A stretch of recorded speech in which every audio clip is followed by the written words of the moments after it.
morning, church family. I hope you're doing good. And just a few days ago, I was reading in Ecclesiastes chapter 2, and I found a really good truth that Solomon gave to us in this chapter. So I'd like us to take our Bibles and turn to Ecclesiastes chapter 2. Just going to read a few verses from there. Verse 1 says, "And I said in my heart, go to now, I will prove thee with mirth, therefore enjoy pleasure, and behold, this also is vanity. I said of laughter, it is mad, and of mirth, what doth it? And I sought in my heart to give myself unto wine, yet acquainting mine heart with wisdom, and to lay hold on folly, till I might see what was that good for the sons of men, which they should do under the heaven all the days of their life. I made me great works, I builded me houses, I planted me vineyards, I made me gardens and orchards, and planted trees in them of all kind of fruits. I made me pools of water, to water therewith the wood that bringeth forth trees. I got me servants and maidens, and had servants born in my house. Also I had great possessions of great and small cattle, above all that were in Jerusalem before me. I gathered me also silver and gold, and the peculiar treasure of kings and of provinces. I got me men singers and women singers, and delights of the sons of men, as musical instruments, and that of all sorts. So I was great, and increased more than all that were before me in Jerusalem. Also my wisdom remained with me." So we see in just these 9 verses that Solomon is telling us all these great things that he has accomplished in life, all the things that he sought after. And it's very important what he says in verse 10. In verse 10 he says, "And whatsoever mine eyes desired, I kept not from them. I withheld not my heart from any joy, and my heart rejoiced in all my labor. And this was my portion of all my labor."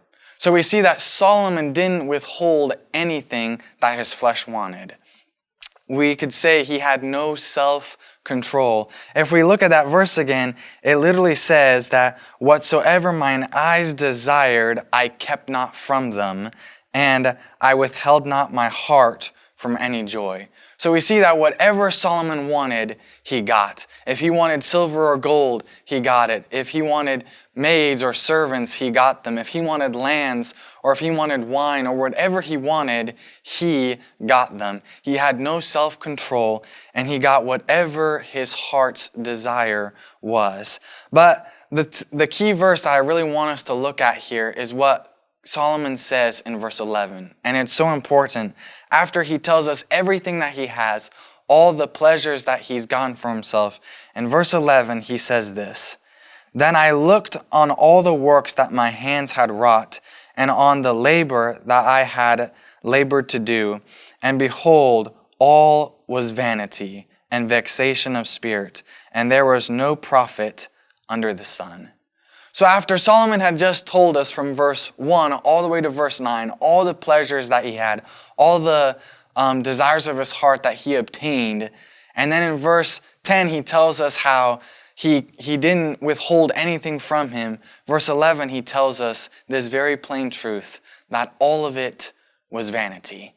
And we see here that Solomon is telling us that it doesn't matter what kind of pleasures you get here on earth, it's not going to profit you anything. It's vanity. It's vexation of the spirit.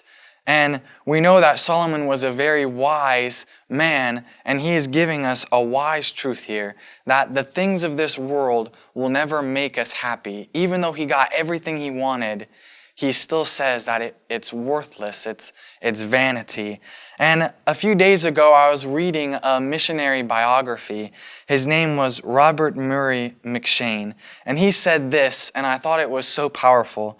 He said, "True happiness is not in the world, nor its pleasures, but in Jesus Christ." Amen. That's so wonderful. Our happiness is not in the world. It's not in the pleasures of the world, but it's in Jesus Christ.